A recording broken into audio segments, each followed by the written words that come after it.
el banco va a presuponer y va a entender que puede haber un movimiento de dinero negro. Van a prejuzgar si el cliente realmente realiza dinero, o se realiza operaciones con dinero B o no. A nosotros nos exigen el que hagamos un seguimiento a unos clientes y que sirvamos de chivatos a la administración para decir, esta persona está realizando un fraude fiscal.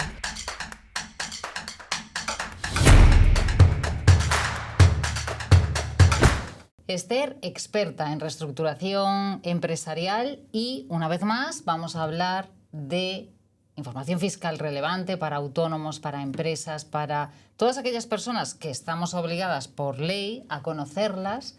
Pero aquí no solamente hablamos de leyes, sino traducimos tu conocimiento en casos prácticos, en el día a día, en errores que cometemos sin darnos cuenta.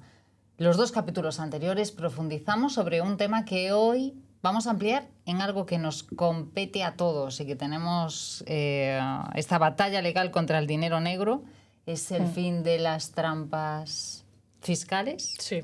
Bueno, el fin de las trampas fiscales cada vez se hacen menos, pero bueno, indudablemente se siguen haciendo. O sea, yo creo que sí que se siguen haciendo, aunque, bueno, ya digo, cada vez se hacen menos porque, bueno, pues ya el Estado lo que ha dicho, el Gobierno ha legislado para que no se mueva dinero en efectivo, bueno, pues también lo de la facturación electrónica, que no se puede manipular las facturas, una serie de trabas que hacen que tienes que hacer ingeniería para poder evadir impuestos. Entonces, cada vez sí que se declara más, se paga más, y de hecho lo han dicho, pues lo llevan diciendo últimamente en muchísimos diarios y muchísimas podcasts que lo ha hablado gente experta, que cada vez se recauda más. Efectivamente se recauda más también porque cada vez somos más escrupulosos haciendo nuestras cuentas. Y por fin vamos a entender, con el capítulo del otro día y muchas cosas de las que nos vas a explicar hoy,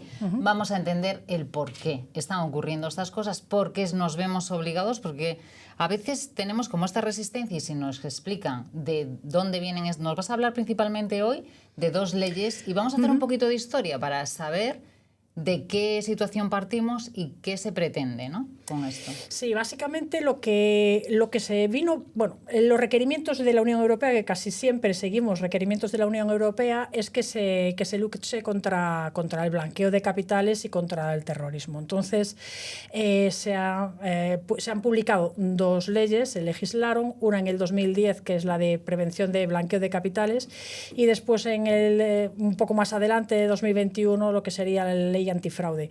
Estas son como precursoras de la ley Crea y Crece, que es la que realmente estamos ahora ya en manos de esa ley con lo de la facturación electrónica. Entonces, básicamente está todo relacionado, aunque se empezó legislando de una manera para ir metiendo más medidas de más control fiscal y poder que realmente las empresas y también los particulares paguen más impuestos y defrauden menos.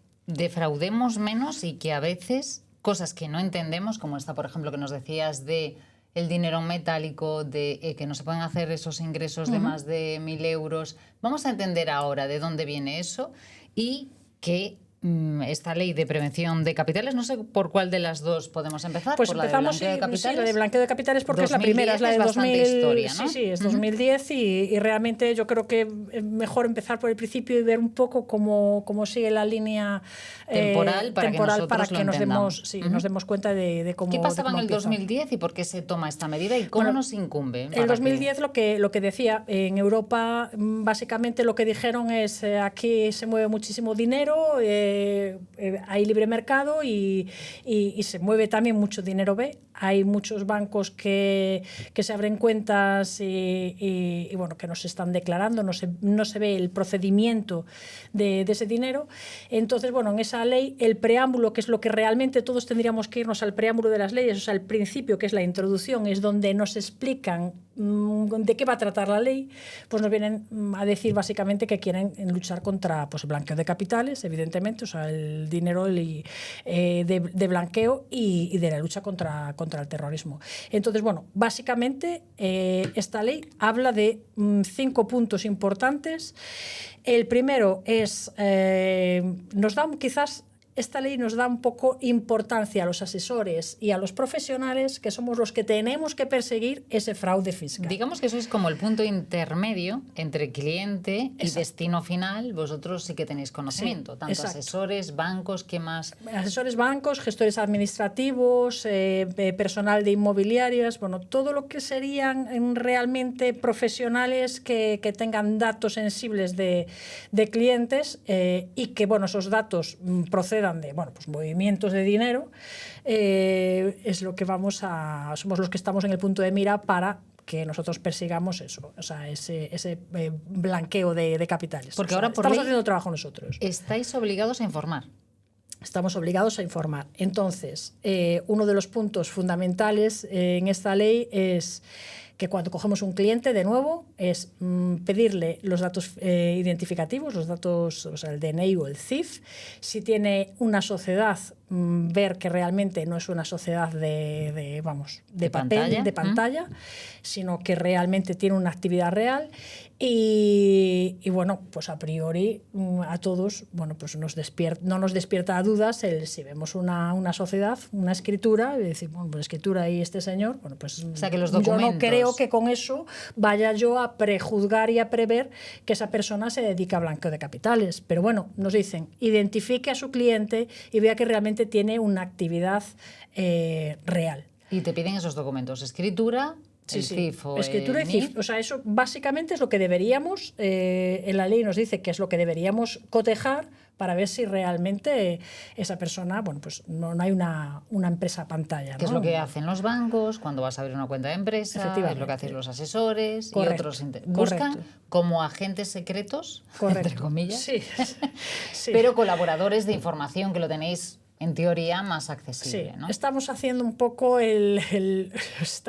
un trabajo de prejuzgar a priori que esa persona está libre de polvo y paja y que lo hace todo estupendamente. Bueno, vale, yo con un CIF y con una escritura a priori no sé si se dedica a hacer otras actividades distintas.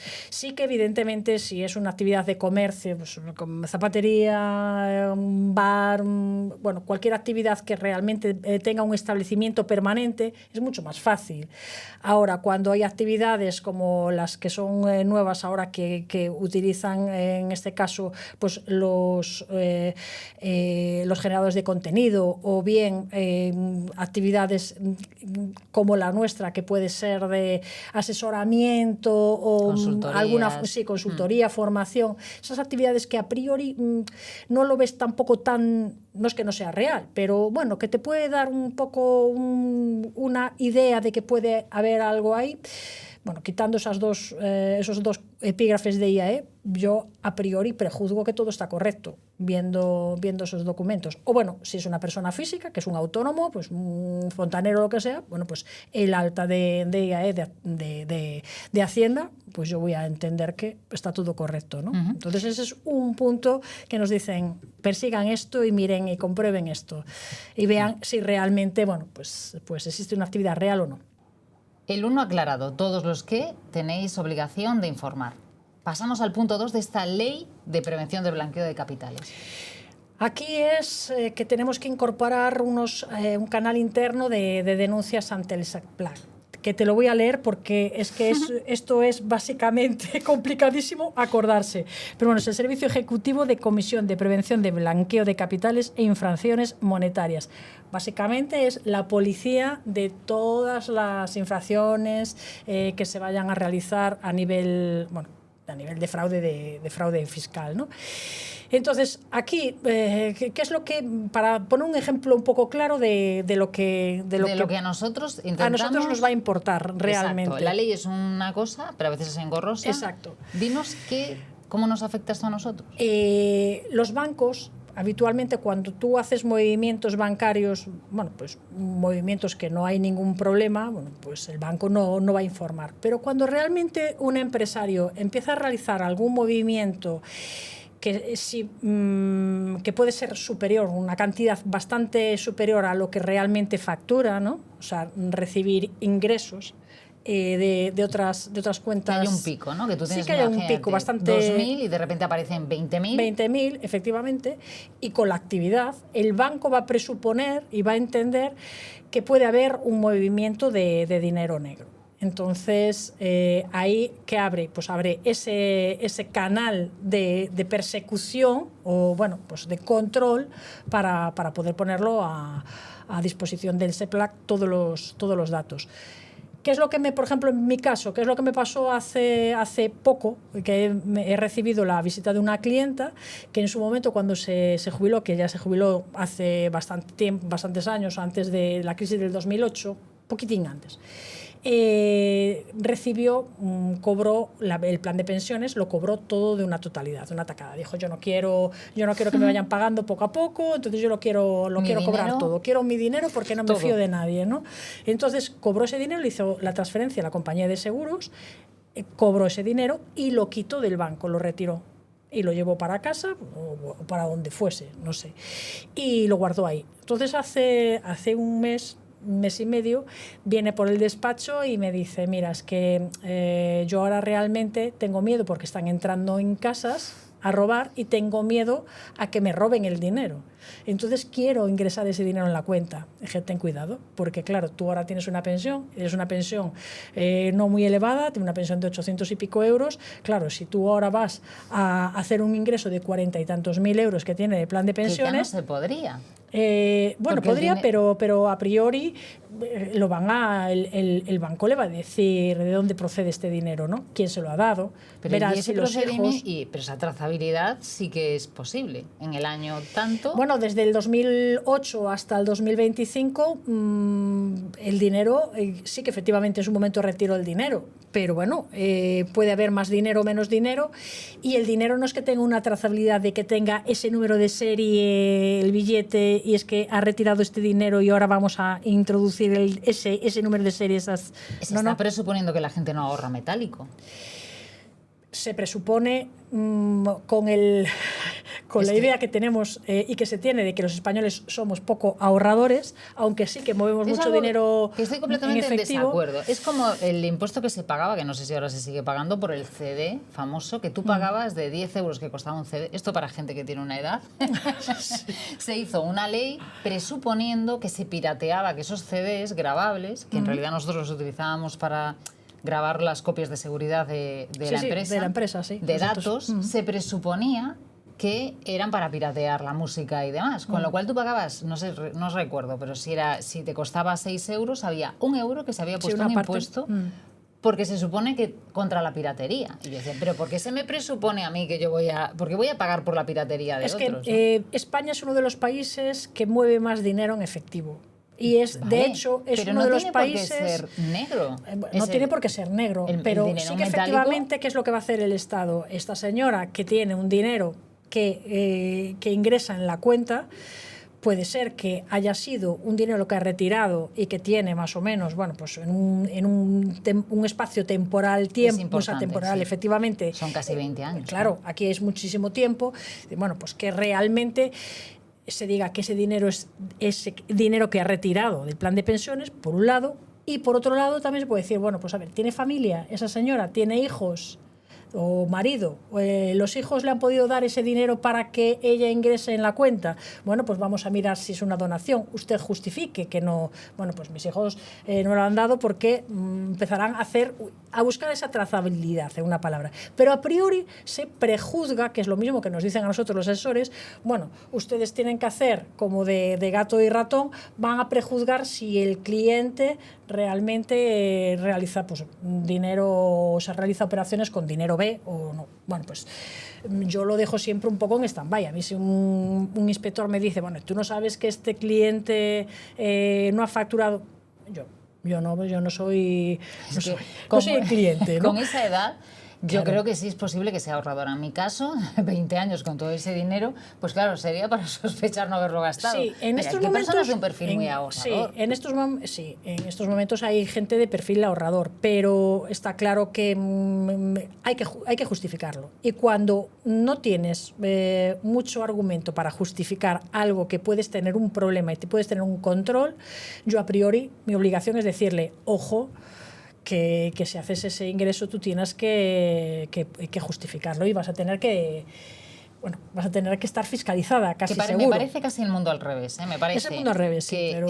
tendría que ser al contrario. Usted tendrá que justificar que me está acusando a mí de que ese dinero no lo he tenido 20 años en el colchón. Tendría que ser al revés, ¿no? Sí. Porque si no estamos, fíjate que al final estamos, que no sé si es el caso concreto de esa particular o no, pero estamos obligando a la gente a justificar acciones de ahorro que tradicionalmente ha sido así. Tradicionalmente la gente ha ahorrado debajo del colchón, pero que con origen pero es que mira, si en España realmente lo que es la digitalización y la obligatoriedad de poder tener relación con la administración a través de un certificado digital, a través de una firma electrónica, etcétera, y le estás exigiendo a una persona a lo mejor de 80 años que utilice esa vía y ese canal, Concho, yo creo que también la administración va a decir, no, yo entiendo que todo el mundo va a mover dinero a través del banco y con trazabilidad.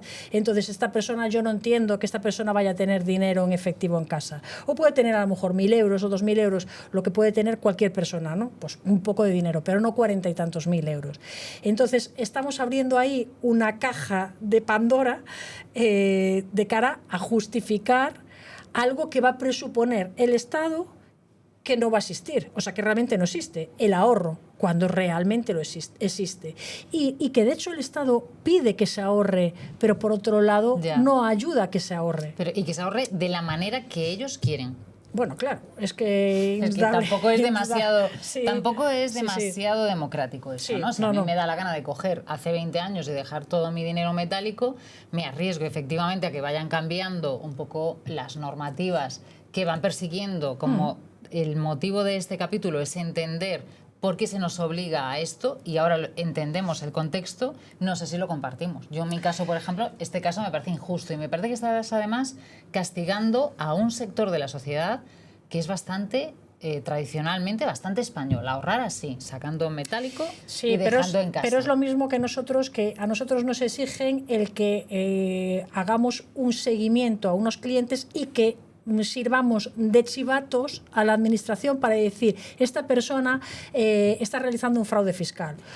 Bueno, es un poco subjetivo, porque, si yo puedo ver en un momento determinado, puedo detectar que puede existir un fraude fiscal y decirlo a la administración y después que el cliente justifique que no, voy a tener una querella de un cliente. Claro. Entonces, yo a priori, lo siento, yo hago mi contabilidad, o sea, la contabilidad que me dice el cliente, y yo no voy a estar ahí en su empresa para ver si mueve no sé cuántos palés o... Claro, tendría que ser algo como muy notable y que efectivamente, fácilmente demostrable. Entonces, bueno, es como un brindis al sol el decir, vamos a hacer esta ley para que haya pues una serie de personas, profesionales, colaboradores de la administración, para que hagan de inspectores lo que nosotros no podemos hacer porque no tenemos suficiente capacidad. Que cada uno haga su trabajo. Punto número 3 de la Ley de Prevención del Blanqueo de Capitales. Aquí se habla de mantener y de guardar datos susceptibles de tener una información económica durante 10 años. Entonces, si realmente a nivel fiscal nos piden y nos exigen que guardemos los datos mínimo 4 años, entre 4 o 5 años, la ley de comercio 6, aquí en este caso son 10 años los que tenemos que guardar esos datos. ¿Pero qué datos tenemos que guardar 10 años? Aquí, por ejemplo, te pongo un ejemplo. Una persona que viene a hacer un contrato de arrendamiento y de ese contrato, una inmobiliaria, o sea, podría ser, en este caso me vino a mí, un contrato de arrendamiento en el que los 3 arrendatarios dan sus datos identificativos y una de ellas es una persona extranjera que no tiene ni permiso de trabajo ni permiso de residencia y que tiene el NIE caducado. O sea, pleno al 15, ¿no? 15. Entonces, sí que efectivamente en ese momento lo que hice yo fue una averiguación, solicité información si se podía alquilar a una persona que no tuviese ningún permiso, ¿no? y que fuese extranjera, ¿no? Entonces me dijeron, si viene de otro contrato de alquiler, bueno, pues pídele el certificado de empadronamiento. Y a mayores pídele el pasaporte y eso lo guardas. Entonces le hemos pedido el certificado de empadronamiento de la anterior vivienda, que efectivamente ya llevaba viviendo aquí en España pues más de 3 años, que está con bueno, un tema de arraigo, y después bueno, le hemos pedido el pasaporte que está correcto. Entonces eso lo tiene que guardar la clienta 10 años. 10 años. Claro, porque si O sea, hay esa un problema... documentación personal, digamos, es la que tienes que guardar. O sea, en cuentas, en libro de contabilidad y demás, 5 años. Exacto. Después, 6 años, a nivel sí, según Código de Comercio, serían 6 años y aquí en este 10? caso serían 10. Vale. ¿Pero por qué? Porque dentro de 3 años delinque esta persona y se ve todo el tiempo que ha estado en el país y se ve por todos los sitios que ha pasado y entiendo que eso también se extienda a contratos de trabajo, todo lo que afecte a personas 10 años. Efectivamente. ¿Vale? A personas como empresas, o sea, claro, yo estoy poniendo un ejemplo muy específico, pero bueno, habitualmente, para que nos hagamos una idea. Claro, para que nos hagamos a la idea de que realmente hay que ser bastante... Bueno, ahora como digitalizamos todo, pues al final son archivos que podemos dejar en la nube o podemos dejar en... Sí, pero bueno, o sea, estamos digitalizando mucho, pero también tenemos mucho documento en papel. Bueno, el cliente lo tiene que guardar, pero nosotros a priori también lo vamos a guardar. Vale. Siguiente punto de la ley de prevención de blanqueo de capitales, el cuarto. Estamos a punto de terminar ya con los 5 principales. Sí, pues aquí la colaboración entre lo público y lo privado, o sea, lo que venía diciendo desde el principio. Nosotros como asesores tenemos que colaborar aquí con el SECPLAC y con la agencia tributaria en proporcionar todos los datos que nosotros estimemos que son susceptibles de que haya fraude fiscal, ¿no? Fraude fiscal o blanqueo de dinero, ¿no? ¿A ti se te ha dado algún caso? No se puede decir aquí, pero que yo haya podido pensar sí, pero que después haya podido comprobar no. Vale. Pero bueno, yo para eso soy muy cauta, porque no voy a poner a disposición de la administración algo que yo creo que puede ocurrir si no tengo tampoco yo las herramientas totales para ver que va a haber un problema de blanqueo. Me refiero, a ver, no es lo mismo que yo, por ejemplo, vea que no va a facturar todo y que pueda entender que a lo mejor no va a declarar todo lo que ha facturado y que lo pueda entender, y otra cosa es que realmente sea la realidad esa. Entonces, bueno, yo ahí soy bastante conservadora, porque no quiero tener ningún problema con el cliente. Y bueno, primero, yo soy cumplidora de la ley, porque me exigen que cumpla, pero también soy defensora de mis clientes.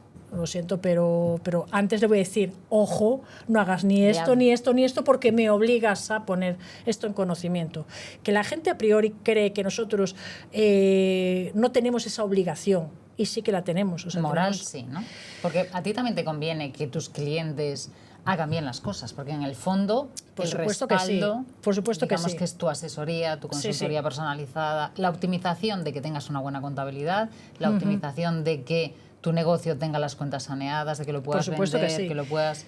Y no será así si hay todas estas trampillas por debajo, ¿no? Efectivamente, pero bueno, sí que en todos los asesores hemos tenido clientes que han evitado darnos datos de ventas, y que a lo mejor hemos tenido un control y lo hemos visto. Claro. Y lo hemos visto en el propio control. ¿Os habéis enterado cuando se auditan las cuentas? Sí, eso sobre todo pues ha pasado mucho con tema de módulos, que es muy difícil ver realmente lo que factura. Creo que lo hemos dicho en algún capítulo. Es como mentirle al médico, ¿no? Cuando eso...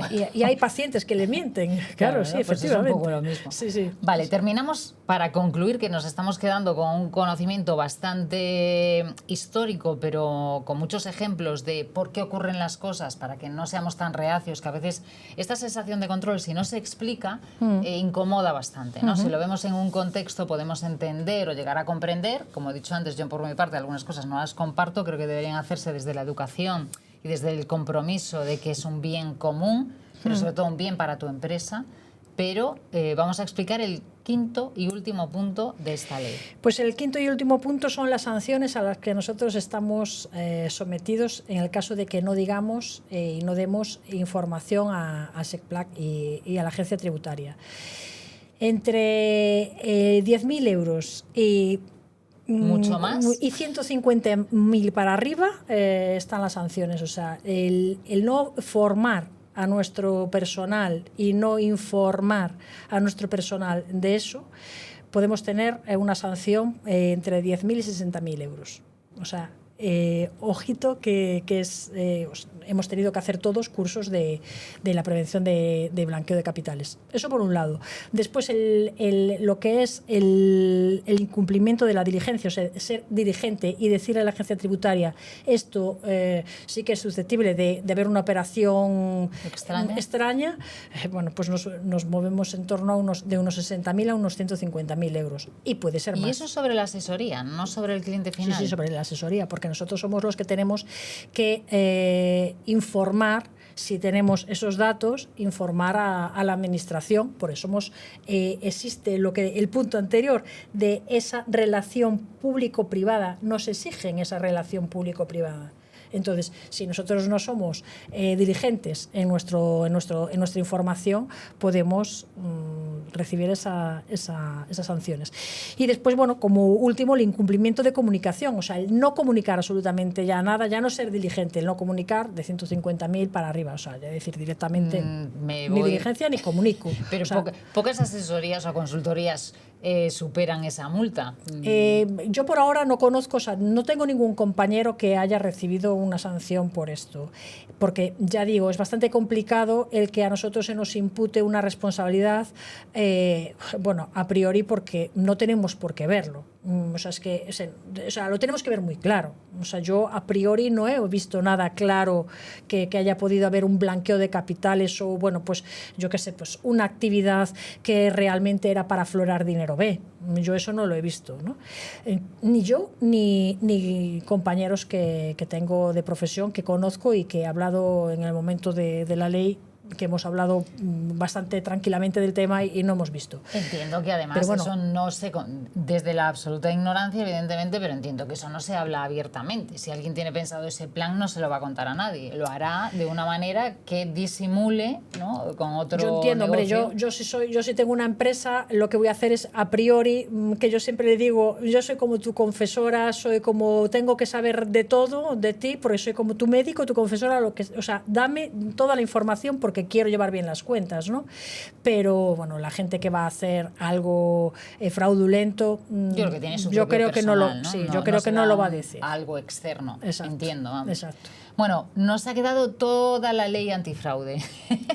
Sí, nos ha quedado ley antifraude. Bueno, para la siguiente... Para la próxima entrega de este canal, cuya misión, repetimos, Esther Valcárcel es experta en reestructuración financiera, en enseñarnos esta parte de la ley que nos incumbe, que nos atañe, que deberíamos comprender de una manera más integral, más abierta. Incluso hoy hemos tenido esta referencia temporal que yo creo que nos ha ayudado a hacernos un poco más conscientes de lo que se persigue con esas acciones y, en vuestro caso, bueno, pues yo no sabía que estabais tan obligados por la ley a compartir toda esta información. O sea que, si te parece, el próximo día nos metemos directamente en la ley antifraude. Venga, perfecto, pues nos vemos el próximo día.